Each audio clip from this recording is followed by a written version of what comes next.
Alors ces difficultés à recruter se font-elles sentir chez nous en Lorraine? De Metz à Nancy, nous sommes allés à la rencontre de ces employeurs à la peine. Sophie Mercier, Sébastien Roch, Wilfried Redonnet et Philippe Drouot. Recruter, un casse-tête pour ce coiffeur.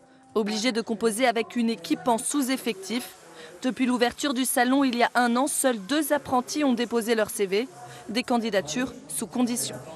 Aujourd'hui, la plupart des jeunes coiffeurs ou coiffeuses voudraient, on va dire, travailler sur 4 jours, mais ils ne veulent pas travailler le samedi et derrière, ils voudraient avoir un très très beau salaire, quoi.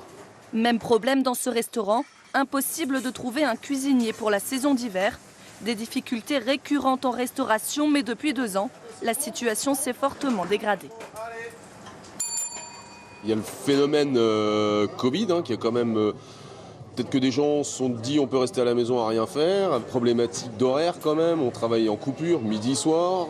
Maintenant si on est bon, on gagne sa vie correctement, on peut vite évoluer. C'est une question de motivation, mais effectivement il faut travailler et c'est pas de tout repos. Salaire, horaire, qualité de vie au travail, les salariés se font rares et peuvent donc imposer leurs exigences aux employeurs. Dans cette agence d'intérim, les entreprises l'ont bien compris.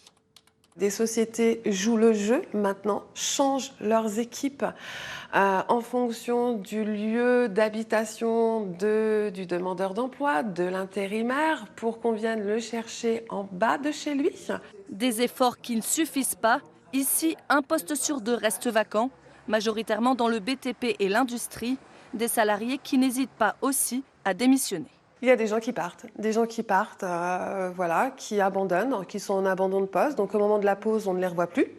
Donc c'est problématique aussi, voilà. Après, nous, quand on a l'info de la part de l'employeur, de la société utilisatrice, on essaye de les contacter, ils nous ont bloqués. Donc tous les numéros sont bloqués. Et oui, c'est vraiment compliqué, ouais. Sur un an, le nombre de démissions a augmenté de plus de 30% dans le Grand Est.